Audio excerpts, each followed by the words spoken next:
Olá, estamos no ar a serviço da educação na Rádio Trianon, em parceria com a Unip, Universidade Paulista, e com o Colégio Objetivo, e também pelas redes sociais, Malu Mota. Certo, Silvia Vinhas. O programa Duas na Tri pode ser acompanhado pelos sites trianon.com.br, objetivo.br, curso-objetivo.br e pelo Facebook, no Colégio e Curso Objetivo. Você pode passar anos estudando para exercer sua função. Quando sai da universidade, tem o conhecimento. No entanto, para se tornar um ótimo profissional, é preciso desenvolver habilidades e competências. Não só para crescer na carreira, mas também para se tornar uma pessoa melhor. No programa de hoje, vamos falar sobre competências e como desenvolvê-las.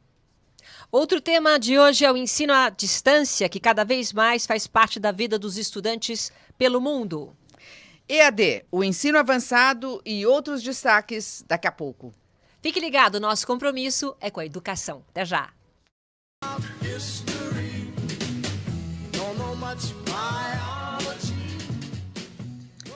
Quantas vezes você que está acompanhando a gente já ouviu falar em competências, talentos e habilidades? Que para vencer na vida precisamos unir talento, habilidade e competência. Hein, Malu? Quantas vezes você já ouviu falar nisso? Algumas. O que você desenvolveu mais? Qual o seu maior talento, Silvia? Bom, se a gente for, né, colocar o talento, competência, agora porque eu tive uma aula, vocês vão ter também aula aqui com a professora, mas eu acho que o talento mesmo é para a arte, é para a parte de comunicação. E o teu? O meu, acho que é para escrever. Acho que eu escrevo alguma coisinha. Nós vamos saber a diferença, né? O que é talento, o que é habilidade e o que é competência. Exatamente. Para falar sobre competências e como desenvolvê-las, nós vamos conversar com a professora Ângela Maria Piso, que é coordenadora auxiliar de Gestão e Negócios da Unip. Professora, obrigada pela sua presença. Eu é que agradeço demais, muito obrigada pela oportunidade. Estou super nervosa, não desenvolvo grandes talentos para falar, ao contrário de muita gente, mas nós vamos conversar sobre isso, que é um assunto muito importante para todos nós, na nossa parte profissional, dentro de tudo que nos compõe, até como cidadãos. É muito importante essa discussão. Agradeço muito a oportunidade. Não, e você sabe que antes de eu chegar aqui na rádio, eu estava num lugar e comecei a colocar, né? Gente, qual que é a diferença entre talento, habilidade e competência? Tem uma mistura grande, porque a gente não sabe definir o que é um, o que é outro, não. Sim, a gente se confunde, não é? Ô, Silvia, eu fiz também, porque a gente estuda, né? Também, né? Quando a gente tem uma de casa. pauta, a gente tem lição de casa. E aí eu comecei no meu trabalho, perguntar para as pessoas, assim... Eu tô falando? Todo mundo? Eu fiquei instigada por esse tema, né? O que são habilidades, o que são competências e como desenvolvê-las. Eu fiquei instigada. Aí comecei a perguntar... para as pessoas que trabalham comigo, né, no departamento jurídico e tal, eu perguntava para qual a sua maior competência? Aí ficava assim. No princípio, parece que as pessoas têm receio de falar da competência. Aí eu perguntava, qual a sua habilidade? Espera, vamos separar aqui. Para pensar. Para pensar. E aí eu perguntei, e o seu talento? Não, espera. É uma coisa confusa, professora. Então, eu queria que a senhora começasse explicando... Vamos lá. Essas diferenças. Então, vamos tentar explicar as diferenças de maneira correta. É o seguinte, gente. Em princípio, os talentos, eles são padrões de pensamento que a gente tem. Então, um certo padrão que já nasce em nós, é uma coisa inata. Então, o talento é algo que já está lá dentro de nós, quando a gente nasceu, dentro daquela perspectiva da nossa construção. Então, talento, todos nós temos talento. Todos nós temos algum tipo de talento. Por exemplo, qual o seu talento? Eu sou muito boa em física. Eu fiz física, área de exatas. Você já nasceu? Nasci já gostando de exatas, é incrível. Eu já tinha de cara brincadeiras que me levavam à parte da matemática, por prazer. Engraçado, então quer dizer, desde pequenininho eu ficava falando na frente do espelho. Exato, você já tinha a parte de comunicação. Eu já ficava frente ao espelho falando. Ou alguém que já nasce dentro do processo, por exemplo, de gostar de música e ter alguma coisa. Então, existe já um talento. Aí depois a gente desenvolve se vamos viver desse talento ou se isso vai se tornar uma ferramenta para nós, aí é que fica diferente. Peraí, o teu talento, quando você era pequenininha, você gostava de Eu posso contar? Claro. Verdade. Verdade. Eu gostava de rezar missa, mas eu queria que todo mundo prestasse atenção. Se alguém falasse na missa, meu avô tinha que bater ou repreender, vamos dizer, os meus tios. Meus tios ficavam brincando, né, fazendo bagunça e tal. E eu ali, mas eu rezava a Mas missa. era o quê? O padre?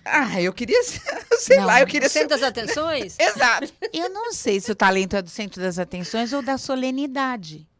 Também pode ter a questão da solenidade, da importância que você dá para a solenidade, para ter essa coisa. Então, todos nós temos algo que está dentro de nós desde o início. Isso é o nosso Então, o talento talento. está associado à solenidade? Que É interessante. uma coisa possível, sim, de se Não, ter. no Tem as caso pessoas seu, que ela no tá seu falando. caso, né? Eu interpreto o seu. Por exemplo, o que a missa traz? A missa nos remete às solenidades, às coisas mais formais, a formalidade, a importância de ser ouvido. Mas acho Então, que tem todo esse falar contexto também, do porque falar, na comunicação. Falar em porque público, né? em público, e aí tinha que todo mundo ficar quieto. Isso que era Lógico, interessante, pra te eu não ouvir. deixava ninguém. Se começassem a falar, eu parava de falar. Isso é interessante. E eu rezava a missa, eu não me lembro se completa, mas era em latim. Sim. E eu Nossa, rezava em Tá latim. vendo? A coisa Com 7 anos, eu tinha acabado de ser alfabetizada. Eu ouvia pelo rádio a missa A em missa. latim e aí eu repetia, que nem um papagaio. Tudo bem, não sei se eu entendia, mas eu fazia tudo o que eu ouvia. Ok, então que sensacional isso. você já começa a desenvolver as suas competências a hora que você ouve algo e repete. Mas você tem ali por trás o seu talento de comunicação. Talento de comunicação. Tá. Desde Olha aí, então vamos já lá. estamos no lugar certo. Já, né? já, tamo no começa, lugar certo. as coisas começam a ficar mais Já claras. começa a ficar mais claras. Então, Então, vamos as lá. duas, para mim, no meu ponto de vista, numa análise de conversa, as duas, para mim, têm essa visão, essa vertente da comunicação como sua base. Eu tive a parte de exatas, tem gente que vai gostar de música, tem gente que vai para a parte de medicina, da saúde, vai ter essa coisa intrínseca. Então, em princípio, quando a gente fala em talento, nós estamos falando no talento enquanto algo inato. Inato. Que Então, nasceu algo com a que nasceu gente. com a gente. Tá. Mas o talento depois vai ter que ser desenvolvido. Uhum. Não basta aquilo que a gente tem. A gente tem também que a gente vai aprimorando aí ao longo da nossa vida, não é nem carreira, na verdade. O talento, a competência e as habilidades são necessidades que nós temos para viver. E não só para... o conjunto da nossa vida é isso, né? E as habilidades? O que é que são as habilidades? Então, a gente divide da seguinte forma, né? Então, a competência em si, ela é dividida por 3 vertentes. A gente tem o conhecer, que é o que a gente aprende na escola, o que a gente aprende tecnicamente. Então, conhecer a informação técnica, como escrever, como fazer cálculos, como trabalhar com computador. Isso é a coisa mais importante que a gente tem nesse momento, né? A habilidade é algo que é como eu vou fazer. A habilidade é que método você escolhe para fazer isso. Qual é o método que eu escolho para me representar em termos de matemática e física, que é a parte que eu gosto? É principalmente o método do estudo e da ciência, da aplicação na ciência. Eu precisei ligar com a minha vida acadêmica. Já na parte da comunicação, eu imagino que vocês estão desenvolvendo suas habilidades e cada dia é um aprendizado de novas habilidades. A gente está sujeito a novos ambientes, a gente está sujeito à internet, Novos a novas desafios. constantemente. Então, a habilidade é a tua... Como você vai fazer para exercer o teu talento e melhorar a sua competência dentro daquele determinado ambiente? Então, a habilidade é que liga tudo. A habilidade é uma ligação. Ele Vai é um ligar o elo de talento ligação. com a Isso, competência. com competência. Agora, e competência nos dias de hoje? Como é que a gente fala aí? Nós estamos falando de gestão, nós estamos falando de mercado de trabalho. O que é que são essas competências hoje? Olha, eu trabalho muito com os nossos alunos voltados justamente para a empregabilidade, né? Um dos grandes problemas que a gente tem hoje é a questão da empregabilidade. E o que um empregador ou uma empresa espera como competência para nós? Ele espera realmente que a gente seja muito competente, não, competente é uma redundância, perdão, que a gente seja muito hábil naquilo que a gente faz, que a gente desempenhe aquilo, mas mais do que tudo, o que é necessário é a vontade de fazer algo. Então, eu costumo dizer que o que importa para que a gente junte as competências técnicas, as competências de relacionamento, essas coisas, é, acima de tudo, a nossa intenção. Então, o empregador, quando ele faz uma entrevista, quando ele faz alguma coisa, ele tem que ver a sua intenção, a sua vontade de fazer aquilo. Mesmo que você não saiba, o saber se posicionar diante disso faz uma grande diferença. Dá um exemplo disso. Por exemplo, eu já tive alunos que foram entrevistados e alunos com o mesmo nível, mesmo estilo de aprendizagem, o mesmo tipo de conhecimento. Saem por exemplo, da universidade com uma mesma formação, com o mesmo estilo. E essas pessoas vão ser entrevistadas numa mesma empresa, para um mesmo cargo, para uma mesma função. E um tem sucesso e outro não. E muitas vezes eles vêm falar, poxa, professora, mas eu tenho uma língua a mais, eu tenho uma série de coisas, e aquela outra pessoa que não tem tudo isso acabou sendo aceito. Por que essa diferença? Porque o empregador observa nessa pessoa, acima de tudo, a intenção de melhorar. A motivação. Motivação é uma palavra que hoje em dia eu tenho muito medo da motivação, porque ela está muito corriqueira, ela está correndo muito solta por nós, né? Então, é intenção de fazer. Já aconteceu, por exemplo, de me convidarem para trabalhos e algumas coisas. Olha, você faz isso? Eu nunca tinha feito. Mas eu falo que eu faço. Então, isso eu falo, faço sim.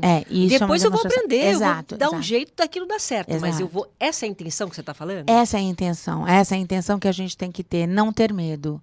A gente tem alguns autores, eu até trouxe depois para falar para vocês, mas toda vez que a gente admite que a gente quer conhecer, ou mesmo aquilo que eu não conheço, de qualquer forma, eu vou estar fazendo isso da melhor maneira possível.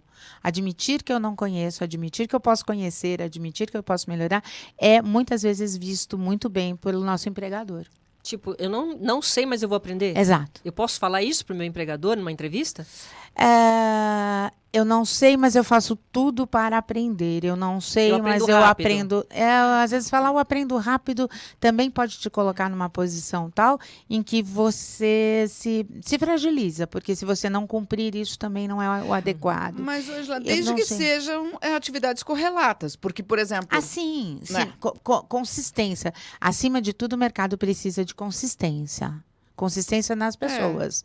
Não adianta eu virar e falar assim, olha, agora sou física e eu sou convidada para trabalhar com medicina, vamos supor, alguém vira e fala assim, você faria uma cirurgia? Sim, eu faço. Não, tem que ser dentro daquilo que você dentro estudou, do meu escopo, dentro do meu conhecimento, dentro do meu chá, que é o chamado, né? A competência, a habilidade e a atitude.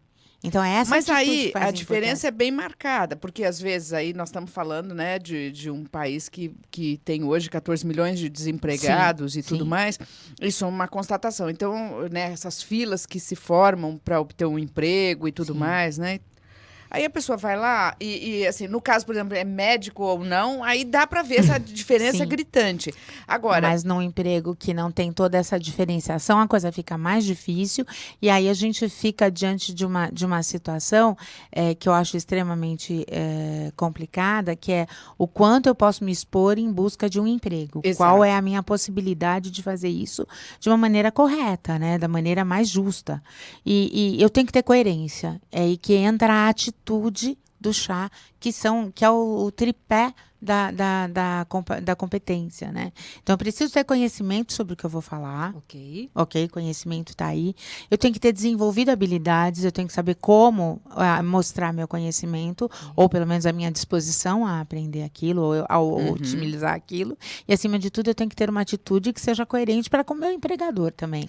Pegando a outra ponta, por exemplo, de uma multinacional que ela está precisando preencher um cargo ali, né? Como é que ela olha esse profissional que chega para ela? Como é que ela avalia essa competência? Então, eles têm métodos muito, muito definidos, muito claros de recrutamento e seleção, né? Todas as empresas... Não, acho que as multinacionais têm mais essa questão de recrutamento e seleção com determinados itens que são colocados como primordiais. Por exemplo? Então, existem alguns que precisam da parte de engenharia, eles vão procurar engenheiros de fato. Se você estiver falando de um cargo de alto escalão, né, alguma coisa do gênero, ele pode colocar produtos ali que ele espera, em línguas, né, domínio de outro idioma. Então, Então, tudo isso ele pode colocar como regra para que essa pessoa seja contratada. Agora, conforme você vai descendo na escala profissional, aí você tem uma diferenciação. Aí o que você procura são coisas muito mais simples dentro da pessoa, que são proatividade, é uma informação que também está desenvolvida na competência. A pessoa ser proativa é algo que você desenvolve trabalhando sua competência. E que vale para tudo, né? Lógico, eu posso trabalhar em um momento, se eu não tiver emprego nenhum, eu vou ter que vender cachorro-quente, eu vou ter que ser o melhor vendedor de cachorro-quente que existe no mundo. E mesmo na profissão dela, muitas vezes a pessoa está fazendo aquilo, se alguém fala assim, olha, Exato. você pode colocar essa copa... Não, isso aqui não é da minha... Exato. Então não é uma pessoa proativa porque ela fica focada só no que ela tem que fazer. O mercado hoje, ele quer muito essa proatividade, ele quer muito essa postura, né? Essa colocação mais clara do que é o profissional, de como ele está. E essa disponibilidade para fazer outras coisas disposição, também. Né? Disposição. Tem que ter disposição. Intenção. Atitude e intenção. A palavra é intenção. Você fala, não, ok, eu faço, não tem Eu problema. até estava procurando para preparar aqui para a nossa conversa, e intenção é a palavra que mais surge, inclusive fora do Brasil, para contratação. Existem certas... Atitude mesmo. É vontade, né? Intenção de ser alguém, intenção de construir a minha vida, intenção de construir minha carreira, intenção de ser o melhor, intenção... e ser o melhor não obrigatoriamente quer dizer que eu vou ter um salário fantástico, algo do gênero. Ser o melhor, quer dizer, essa busca, isso está faltando um pouco, e é o que a gente deveria realmente incentivar mais em toda a nossa juventude, em todos, né? E é um processo, como eu coloquei, que envolve família, escola, trabalho e sociedade. Teremos que estar todos construindo isso juntos. Um grupo imenso de pessoas com intenção. Esse desenvolvimento dessas competências começa a partir de que idade? Bom, eu acho que desde sempre, é engraçado dizer isso, né? Mas ela começa desde sempre, porque já no início a criança é submetida a determinadas coisas de aprender, não coloca o dedinho na tomada. Esse é um exemplo muito engraçado de que eu tenho na minha família, né? Que tem a filha do meu marido que ele não tinha como ensiná-la para que isso era perigoso, até que ela realmente colocou o dedo. Ela era um bebê. Não deixa de ser uma competência que ela adquire. É uma experiência. Ela aprendeu na marra. É uma experiência. É uma habilidade de identificar o que é uma tomada, e depois isso acaba virando uma forma que ela associa isso a algo que é um desconforto, e, consequentemente, ela leva isso para a parte principalmente emocional, né? Então, ela constrói. Confusa. Vamos lá. Se eu conseguir. Eu também estou confusa. Sabe por quê? Porque assim, quer dizer, agora colocando com esse exemplo que você deu, eu comparo a competência a alguma vivência que eu tenha que ter para aprender. Então, competência é obrigatoriamente conhecer, tudo bem? Então, parte do conhecimento. Óbvio que o conhecimento ele é técnico. Então, quando a gente fala em conhecimento técnico, a gente fala em processos em que você está escrevendo, você está na frente de um computador, você está diante de alguma coisa mais estruturada. Tá? Mas eu não acho, ao contrário disso, eu acho que o conhecimento ele vai de todo tipo de experiência que você tem. Então, se for pela filosofia, quando a filosofia fala em teoria do conhecimento, a gente discute muito isso com os alunos, porque a teoria do conhecimento, ela quer levar a parte sensitiva, sensorial, como você disse, até o racional. Isso só pode ser feito através da inteligência. Então, só o ser humano tem essa condição de transitar entre transformar uma experiência em um conhecimento tão técnico quanto uma aula de matemática. E por que a palavra competência está tão associada com um termo pejorativo, que quase beira o palavrão, né? Que é, você é um incompetente. Por que essa discrepância aí? É até uma surpresa quando a gente avalia aí a palavra. Na verdade, na minha opinião, essa vertente da incompetência, ela vem do início da Revolução Industrial, do início da era fordiana, em que a gente tinha que dar certo ou não dentro do processo. Então, você era contratado para produzir alguma coisa, e você tinha que produzir esse algo e produzir de uma forma que desse resultados para a empresa. Então, a sua não competência seria você não traz resultados. Isso prevalece na nossa sociedade, só que hoje já não é mais isso só. Qual é o teu resultado, na verdade? Ele é obrigatoriamente um número ou ele está muito mais permeado pela relação que a gente tem dentro do nosso trabalho? Então, mudou, só que permaneceu a estrutura, aquela definição do sucesso ou insucesso de resultados para a tua produção de trabalho. Ô, Silvia, só para completar uma coisa, assim, para completar esse raciocínio, Sim. assim, quando você mandava um currículo, sei lá, um tempo atrás, sei lá, era assim, né? Você mandava o currículo, mandei por e-mail e tudo, né, estava resolvido, a pessoa te ligava e tal.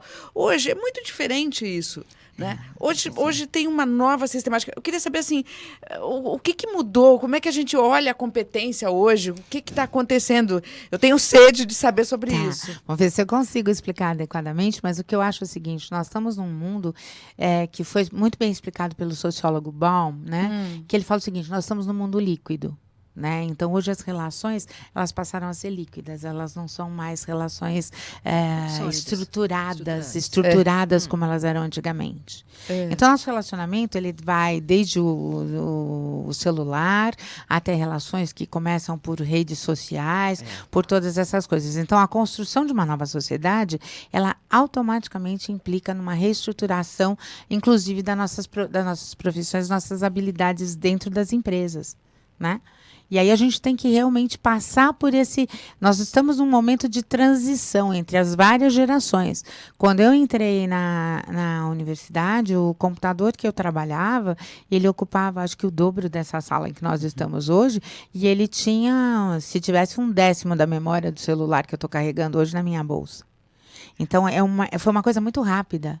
Por mais que eu esteja falando de 40, 50 anos atrás, né, tudo bem...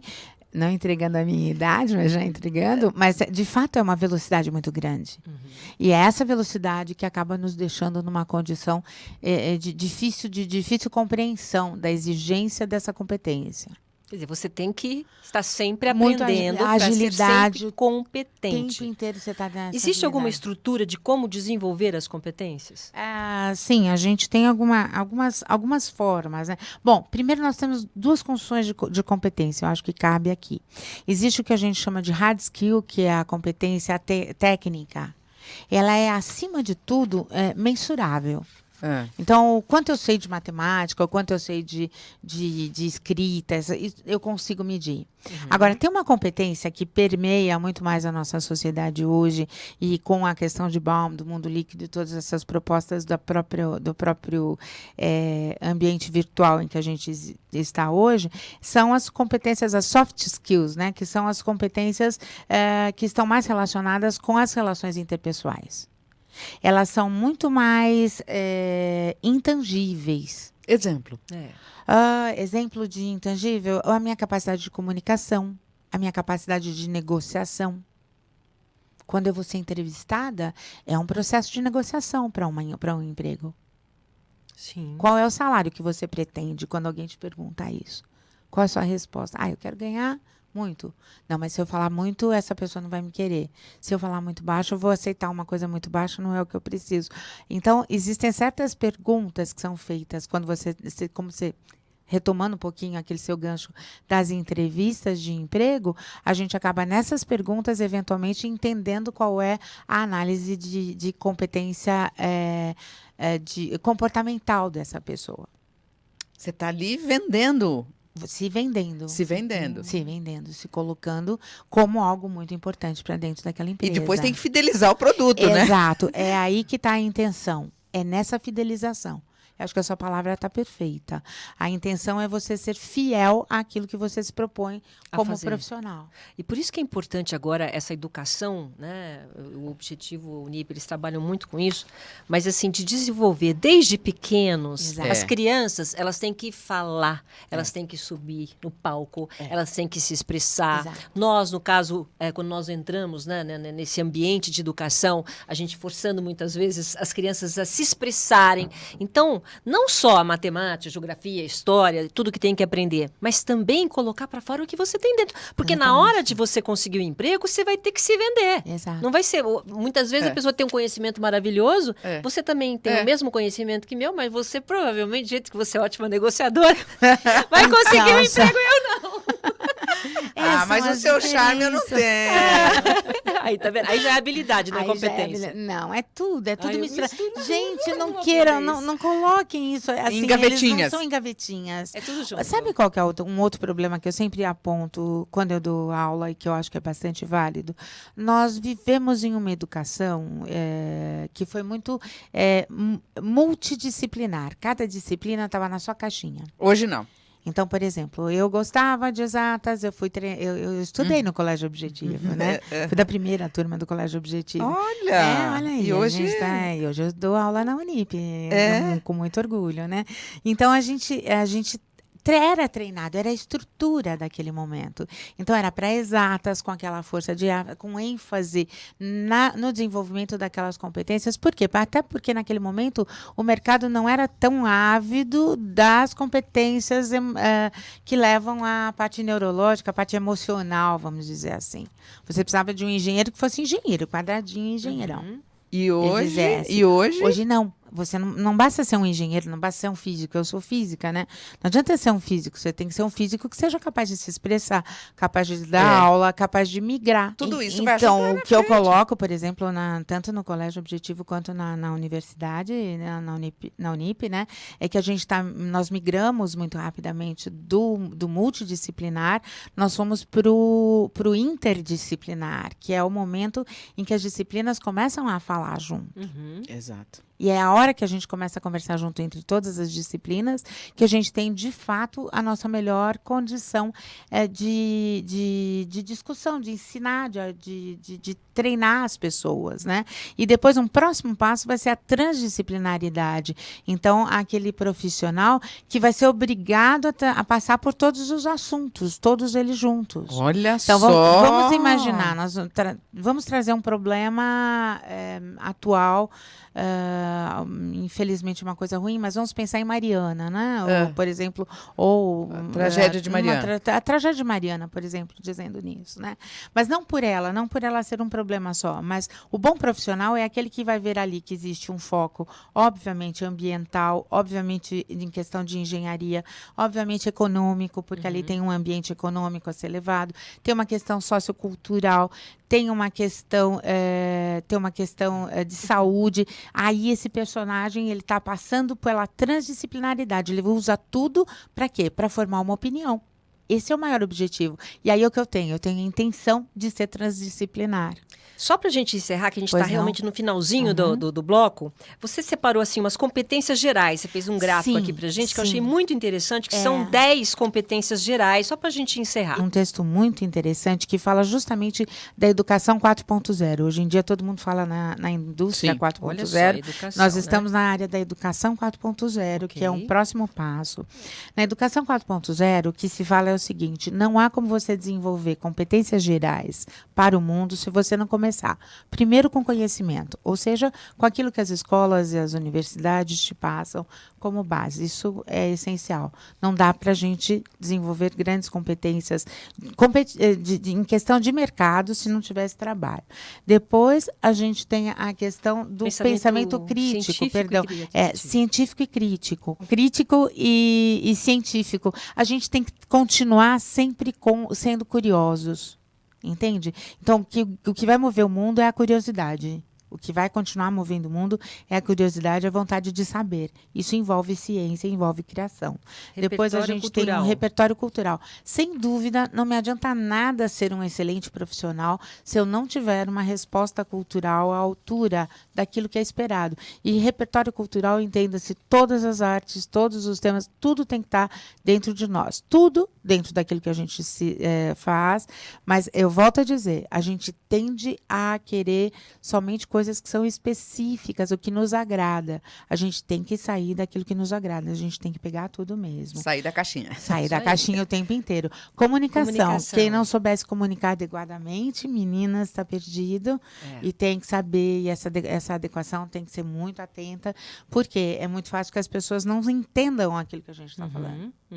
E a gente tem que ser claramente entendido. Essa que vem agora é muito importante, na cultura digital. Cultura digital, inclusive, envolve a questão da ética digital. Existe um comportamento ético que a gente tem que ter dentro disso para poder desenvolver. Eu tenho que conhecer tudo, mas eu tenho que ter uma estrutura ética para isso. Depois, em relação a um outro passo, sexto aqui, nós temos o trabalho e o projeto de vida. É importante que todos nós tenhamos no nosso trabalho um projeto de vida também caminhando juntos. Não só o trabalho por trabalho, porque senão ele se torna uma coisa exasperante, e nem tampouco a vida só como resultado do seu trabalho. Na verdade, tem que integrar as coisas, integrar essa análise de que faria com que a gente fosse seres humanos mais completos. Depois a gente tem a capacidade de argumentação, que é um braço, um subproduto da comunicação, mas a capacidade de argumentar, ela está muito relaciona a comunicação com a questão da racionalização. A gente tem que saber falar com as pessoas para que isso fosse em ordem. Depois tem a parte mais importante que eu acho para a nossa sociedade atual, que é o autoconhecimento e o autocuidado. Nós temos que ser pessoas que se conheçam e que cuidem de si mesmas. É engraçado, né? A gente se preocupar em cuidar da gente. Isso mesmo. Mas se a gente não se cuida, se a gente não está estruturado, nós não conseguimos pertencer à sociedade. E, consequentemente, todas as minhas competências se perdem no fato de eu ser uma pessoa instável. Muito importante o autoconhecimento. Tá, isso aí é legal. Empatia e cooperação. Então, só para acabar aqui, vamos né? lá. Então, empatia e cooperação, que é aquilo que faz com que a sociedade funcione de uma maneira clara.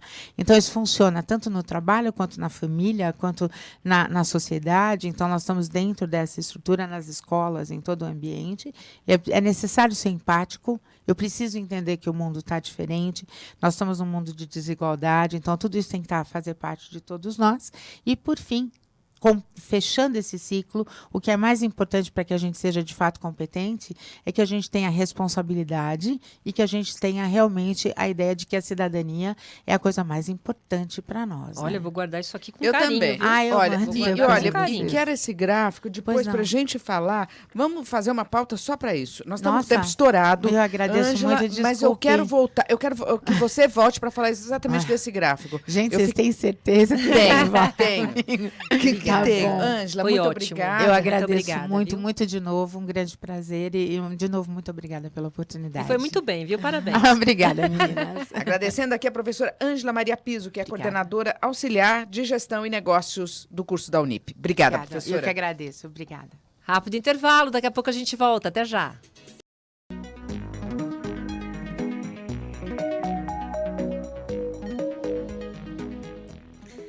Vamos ao bloco de notícias com os principais destaques da Unip e do Colégio Objetivo. Aqui com a gente o aluno João Guilherme, tudo bem? Olá, tudo bem? Nosso JG e a jornalista Alessandra Neri. Tudo bem, Alessandra? Tudo bem? Bem.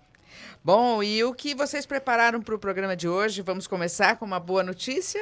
Mas a gente só traz boas notícias, Malu. O aluno Luan de Souza Santos já estava classificado para a EUFO, Olimpíada Europeia de Física, e para a IYPT, Torneio Internacional de Jovens Físicos, certo? É verdade, já estava classificado. Já estava classificado. A boa notícia é que o Luan também vai representar o Brasil na Olimpíada Internacional de Astronomia, a Astrofísica, a IOAA, na Hungria.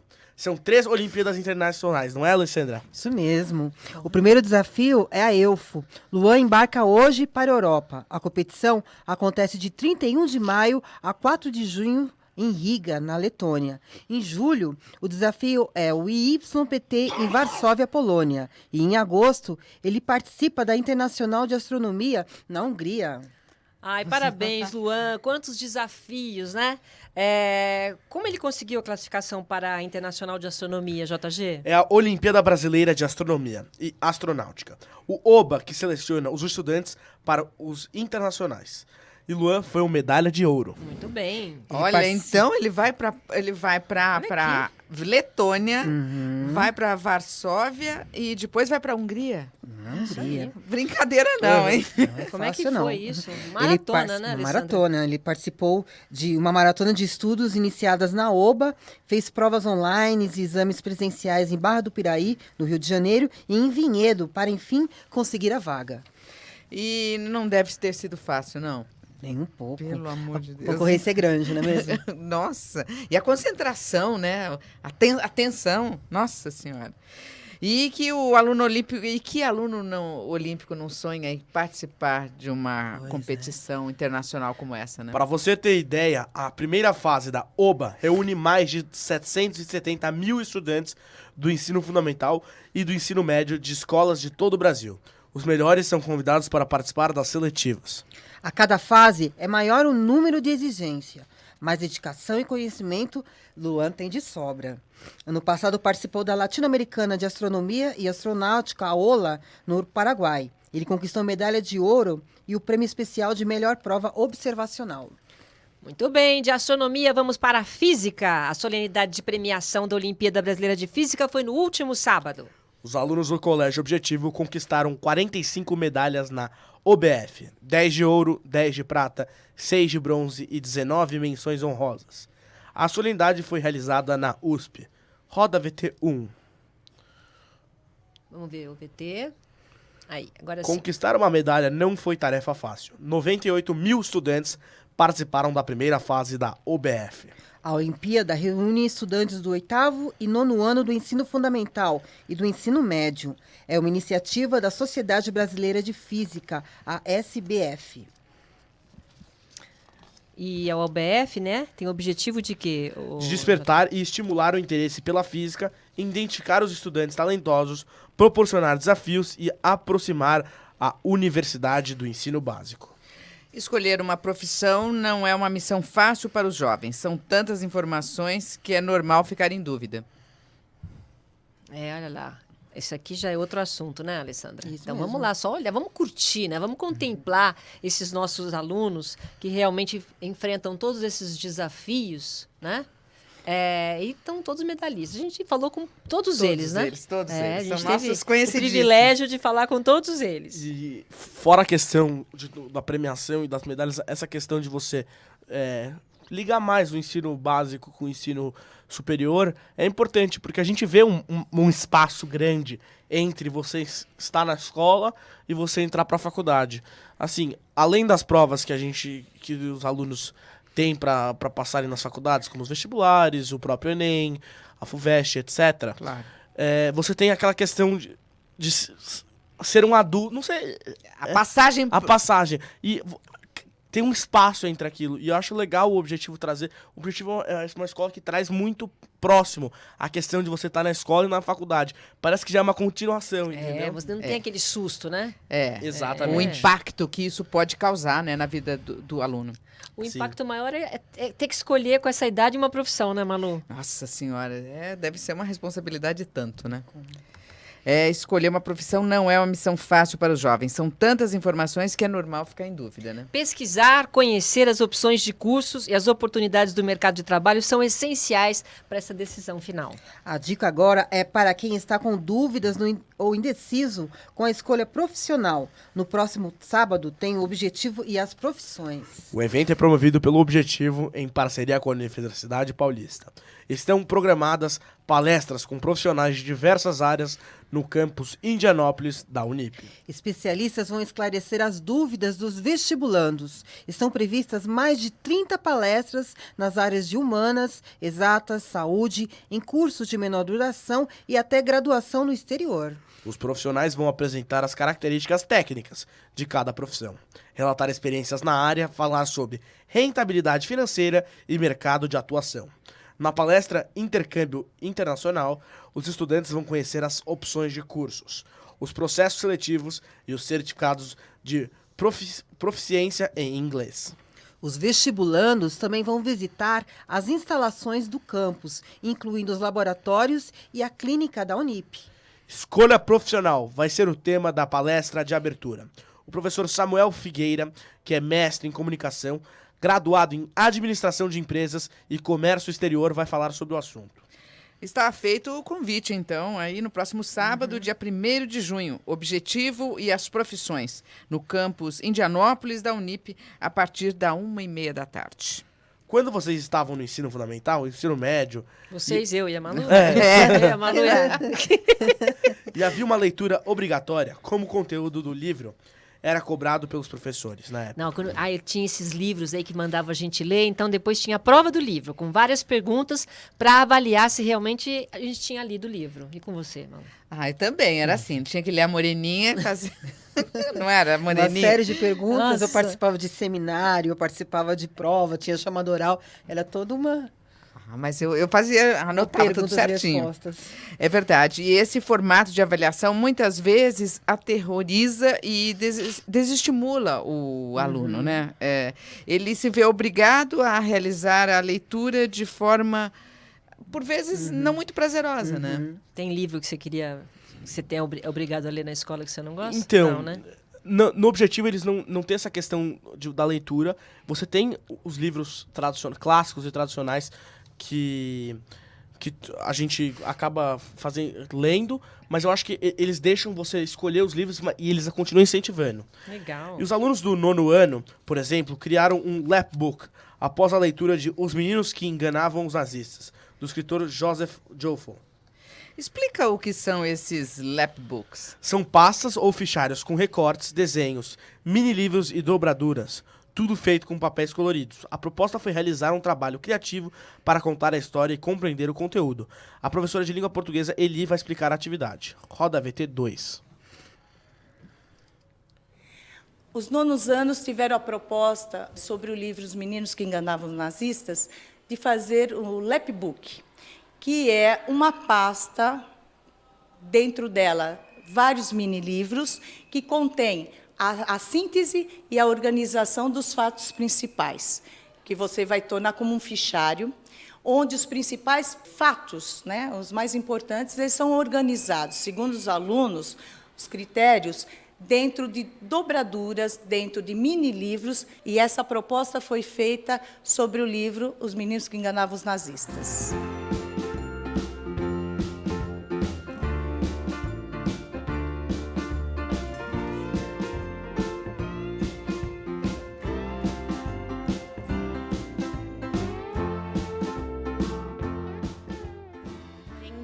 Tinha que fazer um lapbook inspirado no livro Os Meninos que Enganavam os Nazistas, que ele conta a história desses dois irmãos no período que aconteceu tudo aquilo do nazismo.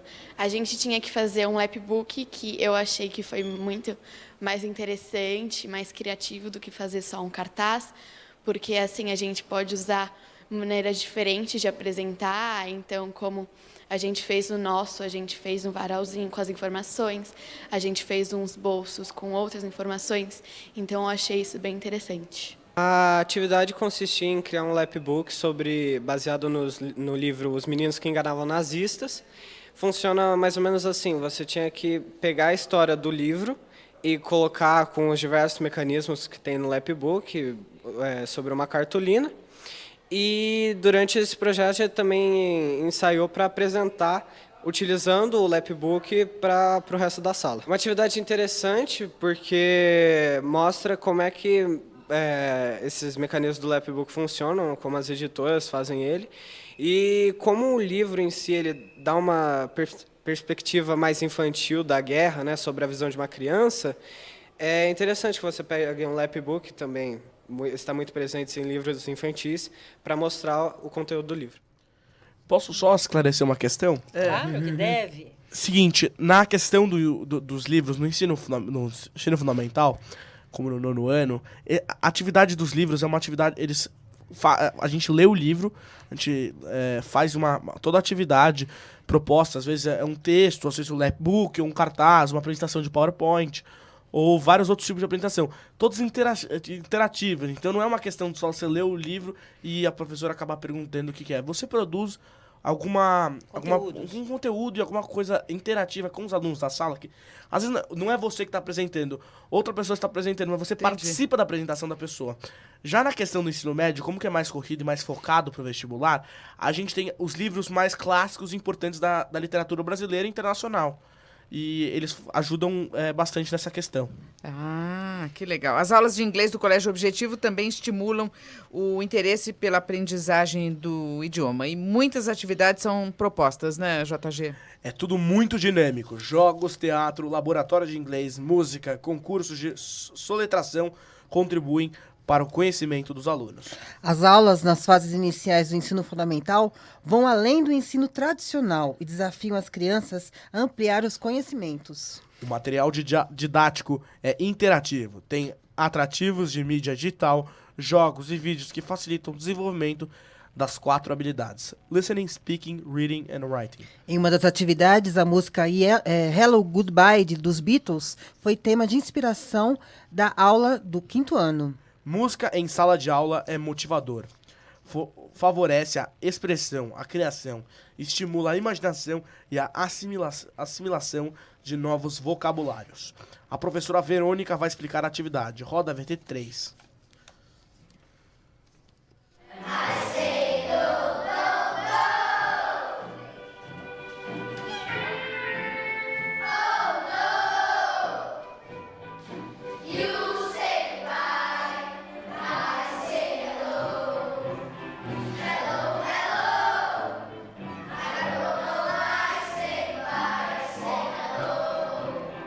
Os Beatles, presente ontem, hoje e sempre. Então, eles estão inseridos no nosso dia a dia. Suas músicas empolgam nossos alunos, e esses mesmos alunos levam essas músicas para os pais, para os avós, para o pessoal de casa. E assim, o inglês vai sendo trabalhado da escola para o lar.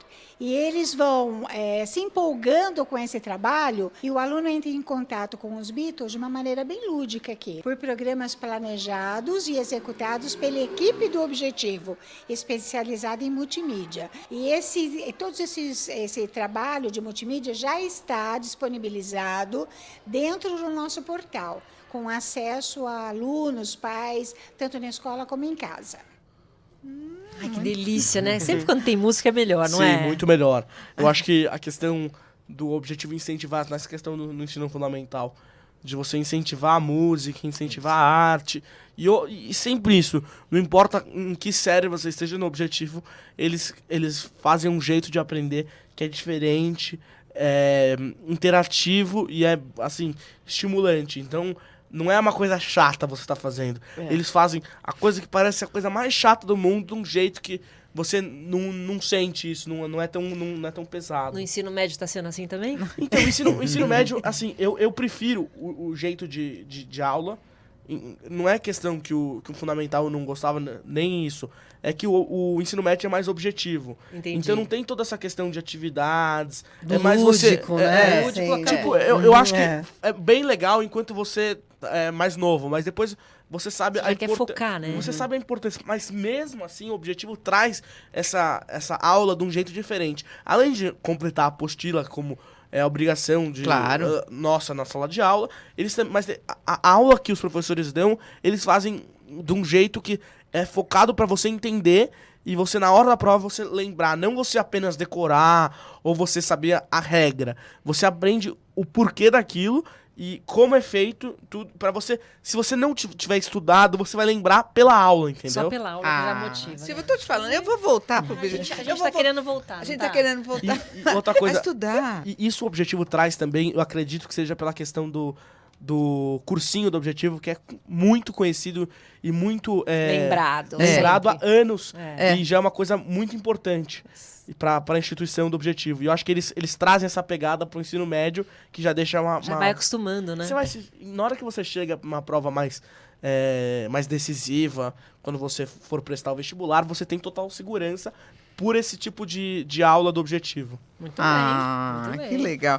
Muito bem. A música é importante aliado no aprendizado Que é o do que a gente idioma viu, em né? inglês. Bom, por falar em música, né? A gente estava falando em música. Vem aí as pré-eliminatórias do FICO, Festival Interno do Colégio Objetivo, JG. Amanhã começam as primeiras audições das categorias Intérprete, Duet e DJ, no Auditório São Carlos do Objetivo Paulista. Quer participar das categorias composição inédita e cover? Ainda dá tempo. As inscrições vão até dia 28 de junho e pode ser feita pelo site objetivo.br/FICO. Este ano o FICO completa 48 Nossa, anos. 48 anos. 48. Sem ininterruptos. Ininterruptos. Meu Deus. Criado em 1971 para oferecer aos alunos do Objetivo novos canais de comunicação. Quase 5 décadas depois, ainda é sucesso absoluto entre os estudantes. A grande final vai ser no dia 1º de setembro, no Credit Card Hall. E a sua mãe apresentava e agora é você que apresenta, né? Então, eu não faço parte da questão musical do FICO, mas todo ano eu tô super ligado pela questão que eu ajudo apresentando o FICO lá, e eu acho que é uma experiência muito legal. E tem vários colegas meus, né, da escola que participaram na parte musical do FICO, que todo mundo gosta. E quem não tá participando, mas vai lá pra assistir também né? está participando. lógico. O nosso Ah, auditório. Sempre Auditório. muito cheio, e quem tá lá volta totalmente satisfeito pra casa. Isso Olha mesmo. que legal. A tua mãe foi Foi apresentadora. Sim. apresentadora do FICO? Olha, Exatamente. que legal. Ela cantou também? Eu não lembro. Cantou, Sim, né? não, ela foi só apresentadora. Apresentadora, Isso que mesmo. legal. Então, da música, vamos falar das brincadeiras infantis. Nos primeiros anos de vida escolar, cada detalhe é importante para o desenvolvimento da criança. As atividades lúdicas são fundamentais na rotina diária dos pequenos. As brincadeiras contribuem para o domínio das habilidades físicas, como equilíbrio, coordenação motora, desenvolvem a autonomia, proporcionam desafios e muita diversão. Vamos ver as imagens, roda VT4. A professora do Infantil 2 organizou 3 espaços para as crianças. A pista de carrinhos, a cozinha com vários atrativos e o salão de beleza. Bom, estamos vendo aí a pista de carrinhos. Aí a cozinha. As né, que crianças... bonitinho, a cozinha. E o salão de beleza, cadê? Peraí, vamos ver. Tem salão de beleza também? As crianças Ah lá! brincaram livremente nos espaços e se organizaram de acordo com os interesses. As crianças assumem papéis e funções sociais presentes no dia a dia, como construir interações, criar expressões e regras que são compartilhadas com o grupo. Nesse momento, elas expressam o que pensam e compreendem as opiniões dos amigos. O ato de brincar estimula a fantasia, o imaginário, a curiosidade, o raciocínio, exercitam a atenção, a interação, promovem a socialização, a adaptação e convivência entre os pequenos. Muito bem. Vamos falar de esporte, JG? Sim, vai começar a temporada 2019 do Gicão, os Jogos Interunidades do Colégio Objetivo. Aliás, foi lá que você começou, não foi? Sim, sim. Gicão eu que fui- você começou a Exatamente. sua carreira profissional. Nos dias 4, 5 e 6 de junho, acontecem as seletivas de futsal do Objetivo. O torneio reúne as equipes de futsal do 6º ao 9º ano nas quadras da Unip, Cidade Universitária. Promover o esporte, a amizade e, acima de tudo, a troca de experiências são algumas das propostas do Gicão. No próximo programa, vamos divulgar os resultados das equipes campeãs, que continuam no campeonato. Elas disputam o título do Gicão na grande final prevista para acontecer no segundo semestre. Mas o que será que o Aedes aegypti, a dengue, zika, chikungunya e febre amarela? O que essas doenças têm a ver com a educação física, JG? Muito! Nas aulas de educação física do Colégio Objetivo, você pratica esporte e aprende história, matemática, ciências e até febre amarela. Os jogos são criados pela equipe de educação física do Colégio Objetivo. As atividades incentivam o trabalho em grupo e envolvem conteúdos interdisciplinares. Hoje vamos saber um pouco mais sobre o jogo Febre Amarela. O professor Falco vai explicar a atividade. Roda VT5. O jogo tem um nome provisório de febre amarela, mas na verdade não é só febre amarela, né? É mosquito, a febre amarela, dengue, chikungunya, mas provisoriamente está com febre amarela, porque ele é recente, esse jogo aqui foi criado faz pouco tempo. É a gamificação de um tema. O que é isso? Você pega um tema, por exemplo, os vírus, os mosquitos, febre amarela, dengue, e transforma num jogo. Pratinhos onde você coloca lá, febre amarela, a vacina. A vacina vale muito, 30 pontos a vacina. A equipe que consegue acertar a vacina, ela fica vacinada por uma rodada. E tem o mosquito da febre amarela. Esse é terrível, o mosquito, ele mata. Então a pessoa morre, vai para o morto e não volta mais. É um sistema diferente. E perde 20 pontos a equipe que foi picada pelo mosquito. A dengue, chikungunya e essas doenças transmitidas por Aedes aegypti, não tem uma vacina. A dengue estão testando aí, mas não tem uma grande vacina. Então, como é que funciona? Acertou, perde 15 pontos e fica descansando, porque uma das formas de se curar essa doença é descansando. Então ele fica 3 minutos fora. E aí você tem coisas que podem piorar ou melhorar o combate ao mosquito. Então, se você acertar um cone, que eles não sabem, está embaixo, onde está caixa d'água fechada, você ganha 10 pontos, porque você não está permitindo que tenha o desenvolvedor de mosquito da dengue. Se você encontra pneu com água, perde 10 pontos. Por quê? Porque você está deixando criar mosquito da dengue. E assim por dentro, tampinha d'água, garrafa d'água aberta, terreno limpo, e isso ganha ou perde. Aí se faz a contagem de pontos. E a ideia é passar conceitos para eles, né? E eles, impressionante, eu falo para eles aqui, olha, pneu com água, cria dengue, eles sabem já estão, quer dizer, isso reforça isso que tem que ter um terreno limpo, não deixar água parada, tem tampinha de água, também está no meio do jogo, porque sabe que uma pequena porção de água pode criar um mosquito da dengue. E é legal porque você dá o jogo, a professora dá a matéria na sala, quando ela está falando dos mosquitos, eles já chegam lá, ela fala assim, nossa, como facilita, porque eles já viram isso com você. O professor Falco é um gênio, né? Sempre querendo jogos. Ele é uma figura impressionante, uma figura histórica no Objetivo. E o mais legal de tudo, que eu acho que de todos os jogos, é a interação que ele tem com os alunos. Além da criação dos jogos, é muito legal a questão de ele trazer os alunos entenderem não só a questão da educação física, mas a questão que está sendo disputada dentro do jogo. Ele cria os jogos, ele tem tudo ideia dele, ele cria os jogos que estão relacionados com a sala de aula, e ele faz a criança entender a relação dentro da sala de aula. Não é apenas falando sobre a febre amarela. Quando acaba o jogo, ele faz totalmente uma explicação muito interessante. O professor Falco é incrível. E o que eu acho legal é que ele sempre traz assim, temas atuais, né? Não, febre amarela, gente. Pois é. Chikungunya, vai, zika, tá tudo aí na ordem do dia, né? Sensacional. Você aprendeu legal. muito com esses jogos, né? Muito. Que legal. Que bom. JG, muito obrigada. Muito obrigado pela sua vocês presença de novo. mais uma vez. Alessandra Neri, sempre cuidando aí das atividades do Colégio Objetivo. Muito obrigada, Alessandra. Agradeço, até mais. Rápido intervalo, daqui a pouco a gente volta. Até já.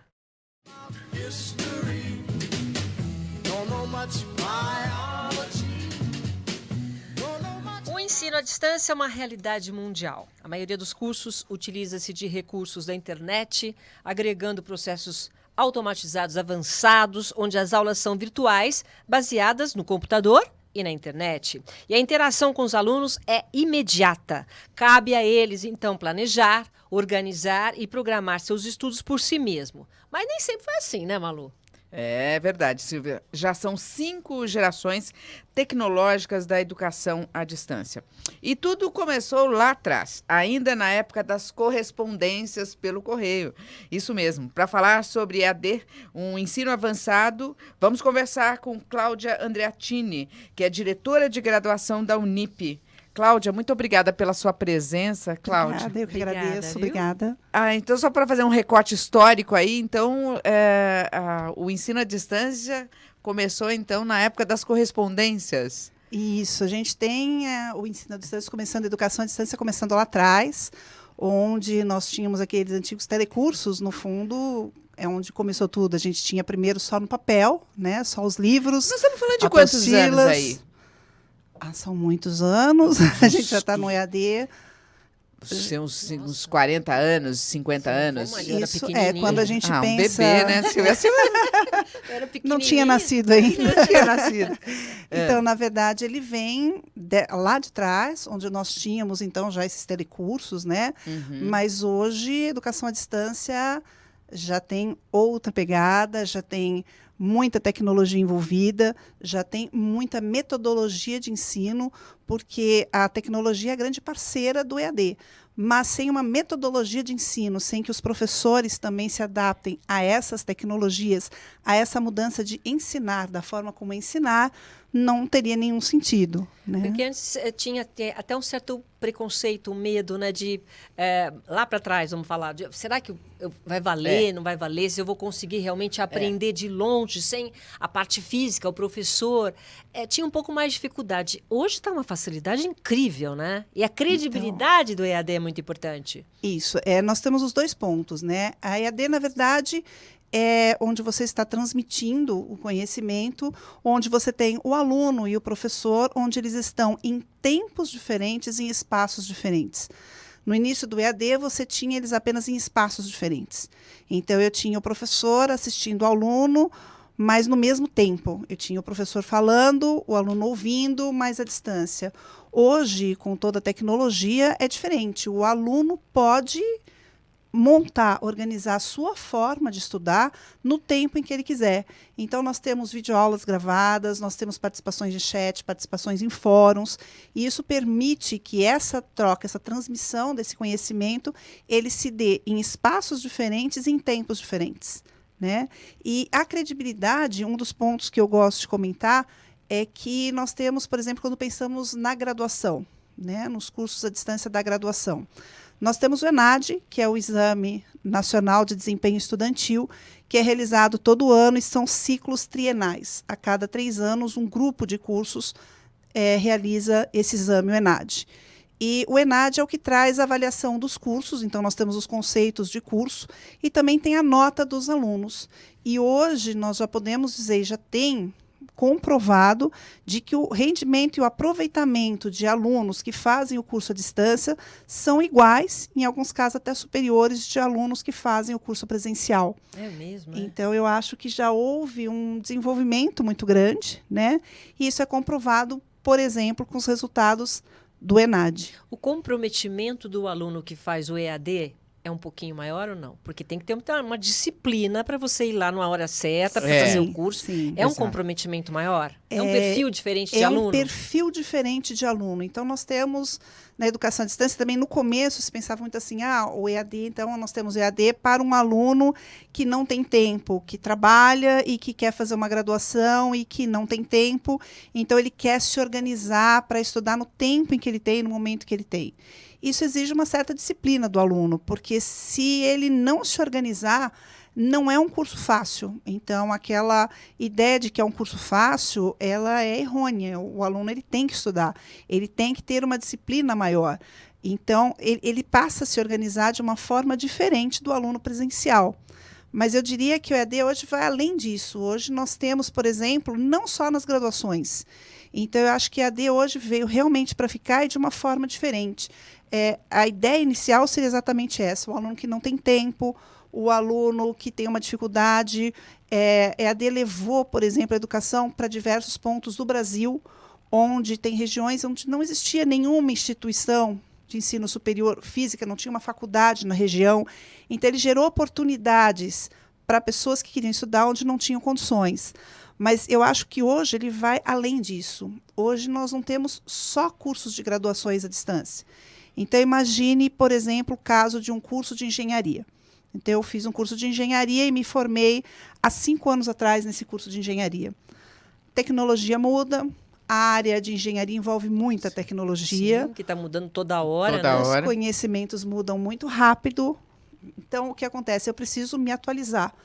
Então, eu posso ter feito o meu curso de engenharia, ter concluído há 4, 5 anos atrás, porém, eu sinto a necessidade de me aperfeiçoar em alguma área específica ou de me atualizar. O EAD permite isso também. Eu não tenho, então, imagine que eu já estou formada e eu estou atuando na minha profissão.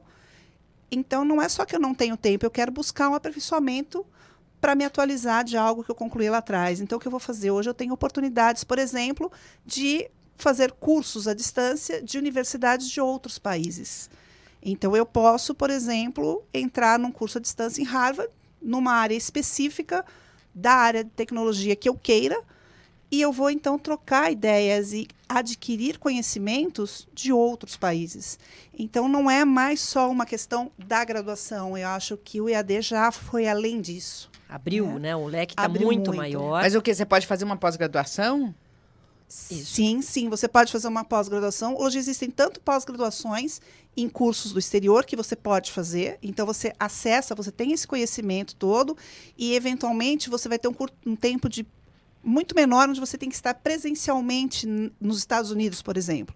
Então, você tem condição de fazer um curso de 6 meses, onde eu estou aqui no Brasil, eu vou acessar um curso de uma universidade conhecida dos Estados Unidos, Inglaterra, Alemanha, outros países.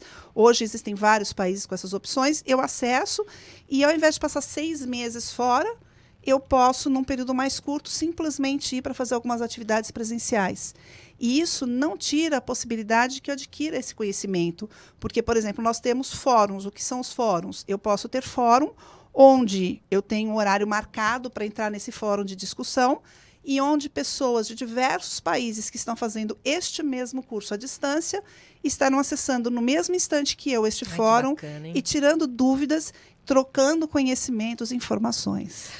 Agora, Cláudia, como é que funciona na Unip? Por exemplo, os cursos do ensino à distância, como é que você define, por exemplo, a carga horária, o quanto tem que ser presencial e o quanto que pode ser à distância?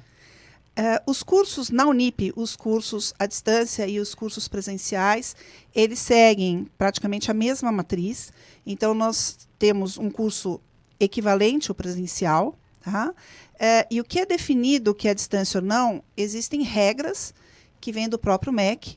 Então, hoje existe até o contrário do que a gente está falando. Hoje, um curso, por exemplo, à distância, pelas regras que nós temos, ele pode oferecer até 30% das aulas presenciais. Então, o que é muito importante, toda a aula prática, toda a parte prática de um curso, seja ele qual for, ela é feita presencialmente nos cursos da Unip. Então, eu vou ter um laboratório à disposição dos alunos, eu vou ter no polo um ponto de apoio, e esses alunos falam as aulas práticas presencialmente. Não tem como não ter, né? Não, quando é aula prática, você tem que fazer a prática. Quantos polos são hoje em todo o Brasil? Hoje, da Unip, nós estamos próximos a 1.000 polos. Olha, em todo o Brasil? Em todo o Brasil. E em todo o Brasil estamos crescendo. Isso de norte a sul do país? Norte a sul, em todas as regiões, levando aí a educação para todos. Cada região tem a sua particularidade. Então, eu diria que em cada região a gente pode ter um tipo de dificuldade diferente. O perfil do aluno, o perfil da região. Mas nós temos, por exemplo, polos, e que é até um orgulho, a gente já acompanhou isso com assessores, onde, para se chegar naquele polo, muitas vezes o aluno vai até de barco. Então, ali é o local onde virou dentro daquela comunidade um ponto para as pessoas daquela região. Muitas vezes eles vão até lá porque lá eles se tornam mais presentes no polo do que, por exemplo, um aluno de São Paulo, onde existe uma facilidade maior, né? Então, eles vão ao polo, eles se tornam uma comunidade mais forte. Muitas vezes eles vão de barco até lá, eles vêm ou de aldeias ou cidades pequenas próximas daquele polo, e eles vão lá para realmente ter esse conhecimento e a chance deles fazerem um curso. E valorizam, né? Estar presente. E é interessante e gratificante que, por exemplo, um dos cursos mais procurados, por exemplo, nessas regiões, é o próprio curso de pedagogia. Então, você vê o interesse da pessoa em ir até lá, fazer um curso de pedagogia com um pensamento, ou pensando no futuro, com a possibilidade de voltar à região onde ele está e lecionar, compartilhar conhecimento, eventualmente para crianças, para pessoas que trabalham naquele lugar e que não teriam tão fácil acesso. Então, mas isso é muito diferente. Então, é um caso típico de uma região mais afastada. Eu diria que cada região tem a sua particularidade, mas sempre muito gratificante poder levar a educação. E o retorno sempre social, né? Engraçado, porque aquela região, quando eu vou fazer o curso do EAD lá no polo, que eu vou de barco, eu sei o que minha região precisa. Eu sei qual é a carência da minha região e eu vou lá para suprir isso, quer dizer, volta para a sociedade. Exatamente. E muitas vezes o que acontece é que o movimento da região passa a ser bem em torno desse polo. Ele leva o progresso e leva a comunidade naquela região, naquele polo, você vê uma participação realmente maior das pessoas naquela região dentro do polo. Ele traz isso. Né? Exatamente. Os jovens vão todos para lá. Deve ser muitas uma farra vezes também, né? Todo mundo de barco. Não sei se é exatamente farra, né, Silvia? Gostoso. Você tá lá espera que não seja só farra. Espera farra no bom sentido, alegria de estar junto, né? De poder, você vê, eles podiam ficar quietinho na casa deles, mas ela falou que o polo se tornou um centro da comunidade. Um centro agregador, né? Exatamente. Agora, eu queria entender até uma questão mercadológica, né? Por exemplo, quem mais procura o IAD hoje? Seria um estado que procure mais? Onde tem mais aluno? O que é? É o aluno de São Paulo, de Amazonas? Como é que a gente consegue entender esse mercado? O EAD tem crescido muito, né? Existem até pesquisas através do censo, o último que nós tivemos foi de 2017, são pesquisas feitas em cima disso. As regiões têm crescido muito, e é interessante que mesmo em São Paulo, que nós poderíamos pensar, puxa, mas São Paulo é uma região com tanta oferta de cursos presenciais, de faculdades, universidades, existe essa maior facilidade, então ela poderia ter uma procura menor pelo EAD, e hoje ele é bem distribuído, porque o que acontece é que as necessidades desses alunos são diferentes. Então, se a gente mudar, por exemplo, para São Paulo, eu posso dizer, puxa, mas ele tem mais facilidade, ele tem nesses polos, mas, por exemplo, ele não tem tempo. Então, ele pode ter que trabalhar e ele gasta no trem, no ônibus ou, eventualmente, até mesmo de carro, ele gasta 1 hora, 2 para chegar no trabalho. 2, 3 horas. Trabalha 8 horas, aí ele tem que voltar. Então, muitas vezes, isso poderia inviabilizar o estudo dentro de um curso, por exemplo, presencial. É verdade, né? é verdade. E um ponto que é interessante falar aqui, quando a gente fala do curso presencial, o que é a entrada da EAD no conceito da educação? Hoje, até pouco tempo atrás, 20% da carga horária de cursos presenciais poderiam ser oferecidos na modalidade à distância.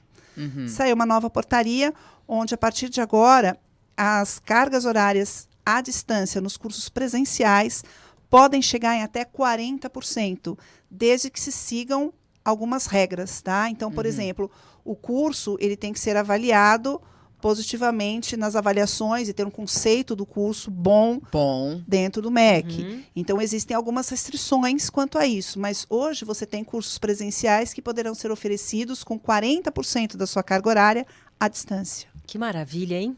40% é bastante, 40% hein? é bastante. Cláudia, por que isso está mudando, né? Essa proporção está aumentando? Na verdade, assim, não é que está mudando a porcentagem do aluno. Eu acho que sempre vai existir o aluno do presencial, que quer o presencial como um todo, né? Realmente o perfil do aluno. Eu acho que o EAD veio para ficar, e essa seria a tendência de levar a um curso que seria o que nós chamamos de curso híbrido, onde eu tenho a parte presencial e eu tenho a parte à distância.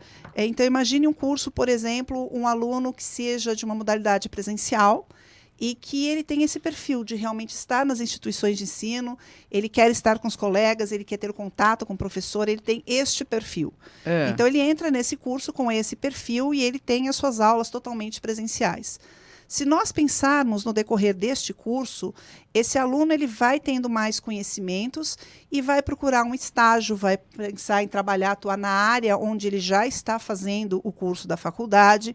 E, ao mesmo tempo em que ele faz isso, ele cria uma autonomia maior para estudar sozinho, vamos dizer assim, e cria condições de, por exemplo, estar trabalhando e ter menos tempo.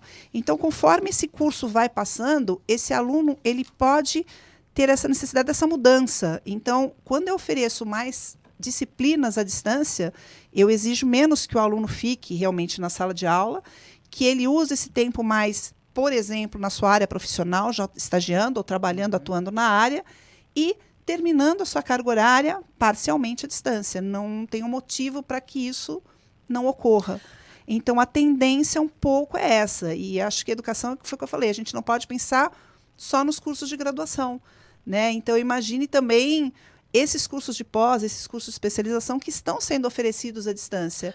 É uma necessidade, acho que, do mundo. E é uma educação que se mostrou que traz um bom resultado, se mostrou boa, que mostrou que veio para ficar. Tecnologias novas, com vários acessos, várias possibilidades. Hoje você tem videoaulas para os alunos, né? Você tem debates para fazer com os alunos, você pode conversar com alunos, como eu falei antes, do mundo inteiro. Então, isso fatalmente leva a um aumento da aceitação e também da oferta da educação à distância. Ô, Cláudia, em relação ao mercado de trabalho, quando chega um jovem lá para fazer a sua entrevista, ele fala que ele se formou por ensino à distância ou se formou presencial. Isso tem alguma diferença para quem emprega, no sentido de credibilidade? O curso hoje, por exemplo, quando você se forma, o seu diploma, quando você termina um curso de graduação e tem o seu diploma, nele não vem a diferença dizendo se você é presencial ou modalidade à distância. Olha que interessante. Então, a validade é exatamente igual de um curso presencial e de um curso à distância. Perfeito. Então, assim que você recebe o seu diploma, não tem nada dizendo se foi. Ele tem o mesmo valor, não diferencia. Legal. Ele tem o mesmo valor. Um diploma à distância e um diploma presencial tem o mesmo valor. Isso é muito importante, né? Porque pode criar até... Não deve, porque nós estamos já num nível diferente de ensino. Mas Sim. pode criar um preconceito em relação a isso. Eu ensino à distância. Tem gente que tem muito preconceito ainda? Você sente isso? Eu acho que ainda tem o preconceito, mas é muito menos. Hoje já está consolidado. A EAD já está consolidada, já está muito forte no mercado, veio realmente para ficar e vai crescer. E pode ser falta de conhecimento também, né, Cláudia? Muitas vezes, sim. Você pode ter, por exemplo, uma pessoa que está indo para uma empresa que é familiar, por exemplo, que é mais tradicional, que está acostumada com o ritmo de trabalho, e eventualmente você pode ter um preconceito naquele instante, naquele local, mas o EAD hoje não tem esse preconceito, não. Ele está no mercado, o aluno do EAD está no mercado como um aluno do presencial. Agora, é claro que o que importa também é a postura do aluno, né? Como nós temos alunos do presencial que podem não aproveitar tão bem um curso que ele realiza, você vai ter isso também no EAD. Então, é claro que a participação do aluno também é muito importante, né? Ele tem que se dedicar, ele tem que realmente fazer o curso para aprender, para crescer. E eu acho que isso é muito importante também, a participação do aluno. Ele tem que ter o conhecimento através do curso, depois desenvolver as habilidades para chegar nas competências. Exatamente. Ela aprendeu a lição no primeiro bloco. Para ser competente naquilo que faz, ele vai ter que estudar muito e desenvolver muito. Exatamente. Treinar, vamos dizer assim, aprender e treinar numa área que não seja a sua, né? Então, por exemplo, eu sou engenheira, então eu sou da área de exatas. De repente, eu quero fazer um curso que me leve para uma área mais de humanas, para ter um conhecimento maior. Então, eu posso realizar um curso. Não é porque eu sou engenheira que eu não posso fazer, por exemplo, um curso da área de história. Mas são cursos diferentes, né? São cursos diferentes. Não é um curso de graduação. É por isso que eu estou falando. A gente tem os cursos de graduação à distância. Nós temos cursos de pós-graduação, de especialização. Então, a pessoa tem que definir o que ela quer para mostrar como a educação à distância avança em diferentes pontos, né? Porque hoje a gente tem muita ideia, a pessoa que não conhece tanto acha que EAD é só o curso de graduação. Eu tinha essa impressão. Eu achava que era graduação e pós-graduação, mas eu não sabia de especialização. Tem vários cursos de especialização. A pós-graduação é muito forte também. A pós também é interessante. Então, né? Também pode-se fazer uma pós-graduação numa área que não seja também a sua. Também posso. Mas, por exemplo, eu quero fazer um curso de gestão. Eu gostei disso. Gestão financeira na Unip. E que eu faço? Quais são os passos para eu chegar até... Então, por exemplo, se no seu caso você for fazer uma gestão na área de pós-graduação. Nós temos, por exemplo, na área de pós-graduação curso. Você vai verificar quais são os cursos, você vai se inscrever e dentro dessa inscrição você vai ver quais são os requisitos, o tempo do curso e você simplesmente vai fazer o seu curso. Você vai receber a sua grade, você vai saber em casa? Quantas vezes presencialmente você está. É tudo, na verdade, você não vai receber em casa. Aquilo do papel já era. Meu Deus, eu Nós esperando vamos, o correio não, ainda. você não. Eu olhando a caixa do correio não ainda. vai receber nenhuma cartinha, nada disso. Não vai receber, não. Isso foi lá atrás. Pois é. Você, a partir do momento que você entra na educação à distância, existe uma plataforma, né? Cada instituição trabalha com a sua plataforma e dentro dessa plataforma você vai ser orientado a entrar nessa plataforma e os conteúdos estarão ali. Então, por exemplo, dentro da Unip, o que a gente tem? Nós temos os livros textos, que são os conteúdos de cada uma das disciplinas. Nós temos as videoaulas, que ficam disponíveis, e você vai acessar da sua casa, vai acessar daqui, vai acessar da onde você quiser, para assistir essas videoaulas. Existem os chats e os fóruns, que é onde você vai tirar dúvida com os professores. Existem alguns fóruns onde o grupo está junto, então um grupo de pessoas pode tirar dúvida juntos ao mesmo tempo, e você terá um professor respondendo para você. Então, tudo isso é feito via plataforma. Então, cartinha em casa não tem, não. Eu achei tão Mas você será orientada desta forma e você vai fazer todo o seu contato será através dessa plataforma, desse seu acesso virtual. Lição de casa? A lição de casa é você assistir todo o conteúdo, todas as videoaulas. Existem links de acesso, então eu posso te direcionar num determinado ponto do livro-texto para que você entre num link de acesso. Esse link vai te levar para, por exemplo, uma matéria, uma reportagem. Posso te indicar um um livro que você deve ler, que vai ser direcionado ao que a gente está falando no instante. Posso indicar que você assista um filme que tenha algo a ver com a disciplina que está sendo apresentada naquele instante. Quer dizer, volta para a sala de aula. Só que virtualmente. Virtualmente. Você está na sua casa ou onde você quiser. E é por isso que a gente fala, em alguns casos, você tem, por exemplo, se eu tenho um debate com o professor, naquele momento, nós vamos estar todos falando virtualmente, acessando virtualmente, mais espaços diferentes. Mas a grande maioria do conteúdo você vai acessar virtualmente e no seu tempo. Então, o professor não vai estar mais na sua frente, todo o material está disponibilizado naquela plataforma. E você vai acessar essa plataforma e aprender a partir dela, de acordo com a sua organização de tempo. E quanto tempo? Eu preciso fazer isso todos os dias? Tem uma carga horária que eu preciso cumprir? Como no meu tempo? Não precisa. Quando você entra, você tem um calendário que diz quais são as disciplinas, quando começa uma disciplina e quando termina, e quando serão as provas, porque existem também as provas. Eventualmente, virtual trabalhos. Existem provas virtuais, existem provas que são presenciais. Tá? Então, a participação no polo também é importante. Então, não é que você nunca estará presencialmente, por isso que existem os polos de apoio. Então, eventualmente, eu posso marcar uma aula onde o professor vai estar comigo, por exemplo, na Central em São Paulo, mas cada aluno vai estar no seu polo. Então, eu terei todos acessando aquele mesmo conteúdo, aquela conversa, vamos dizer, onde ele usa o tempo normalmente para tirar dúvida dos alunos ao mesmo tempo. Então, nesses é um horário pré-fixado que você tem que respeitar. Então, você recebe esse calendário. O que é uma aula que é para você fazer virtualmente, você sabe quando é o início e o fim daquela atividade. Então, você sabe, por exemplo, que eu vou te dar uma disciplina e que essa disciplina termina no dia 30 de junho. Então, você sabe que você tem que acessar aquele conteúdo, que você tem que conhecer, ter conhecimento dentro desse mês. Então, cabe a você administrar esse tempo. Então, tem que acessar todo dia? Não. O ideal é acessar uma vez por semana. Eu acho que o ritmo, cada aluno é que conhece o seu. Cada pessoa conhece o seu ritmo. É claro que se você deixar para acessar tudo na última hora, aí você tem o mesmo problema que o aluno presencial. Se você estudar na véspera da prova, também você não vai ter um bom desempenho, né? Então, a forma de estudar é como no presencial. Eu preciso estudar também no presencial. Não é porque o aluno está com o professor hoje, fisicamente na sala de aula, que ele não vai mais pegar o material. Ele fez, mas ele vai ter que fazer uma revisão daquilo na casa dele, ele vai ter que estudar.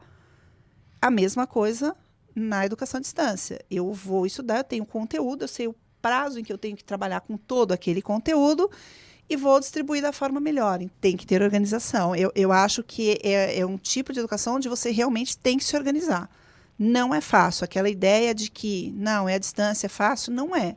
Você tem que ter disciplina. O maior desafio é esse? É a disciplina? Acredito que é um dos maiores, sim. Porque você não tem aquele contato direto da sala de aula, do professor junto com você te cobrando, ou do seu colega te cobrando, né? Porque eu falo, Malu, você não fez, vamos fazer juntas? Você não tem tanto isso, né? Então, essa disciplina de organizar o seu tempo, de realmente acessar o material, de realmente olhar, sim. Então, você tem que criar essa disciplina. Isso é importante, né, Adi?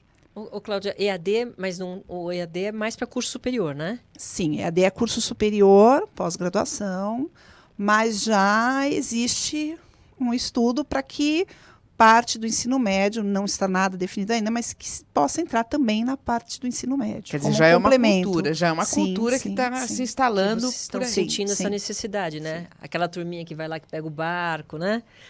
Já está querendo, o ensino médio já faz parte, já tem a maturidade suficiente para ter essa disciplina necessária, Exatamente. E aí, à medida que você vai se habituando a essa rotina, por isso que eu estava falando o negócio, né, do fone de ouvido, a gente já, quem é que não tem um fone de ouvido o tempo todo, seja para música, seja para ver vídeo, o que for, né, para escutar uma conversa de WhatsApp, alguma coisa assim.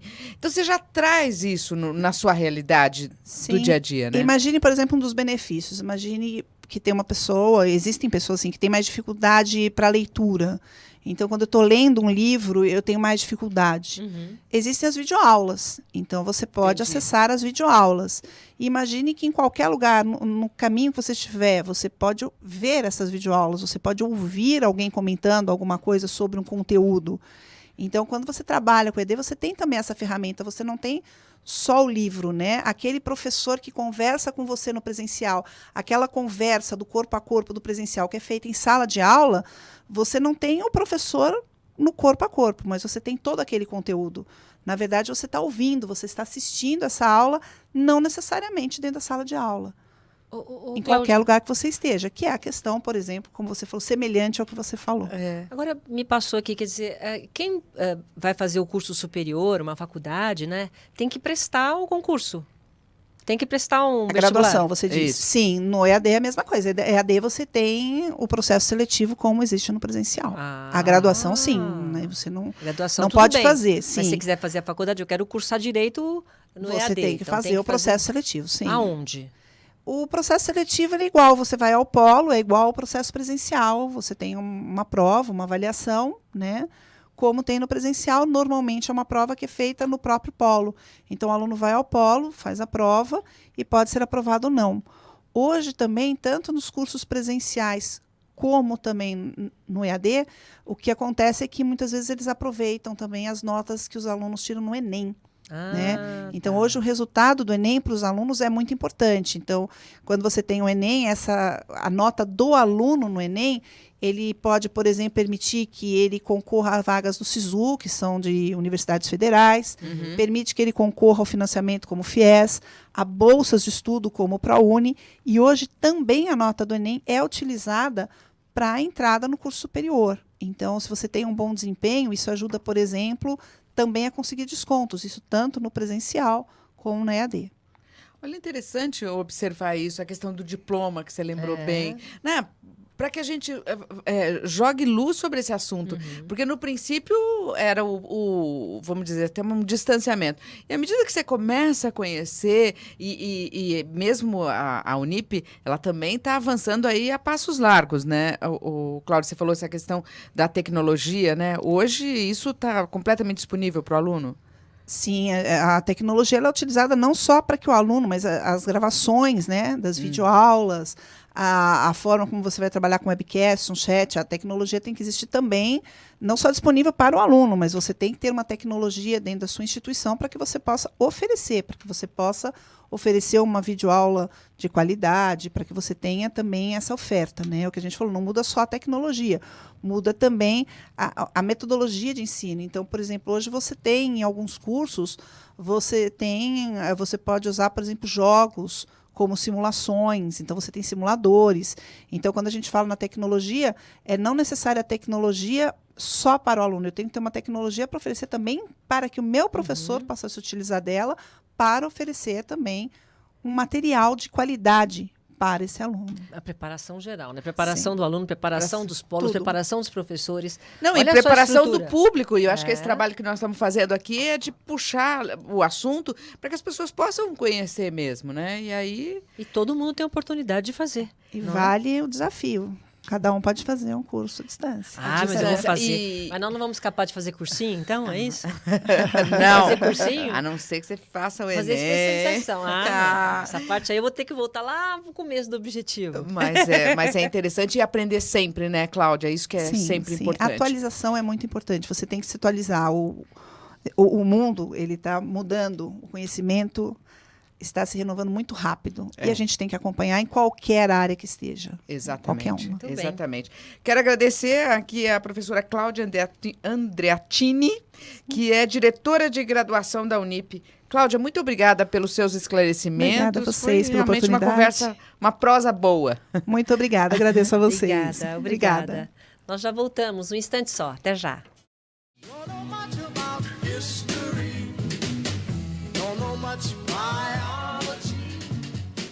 Encerramos o Duas na Tri com a reflexão de alguns mestres sobre o significado de talento.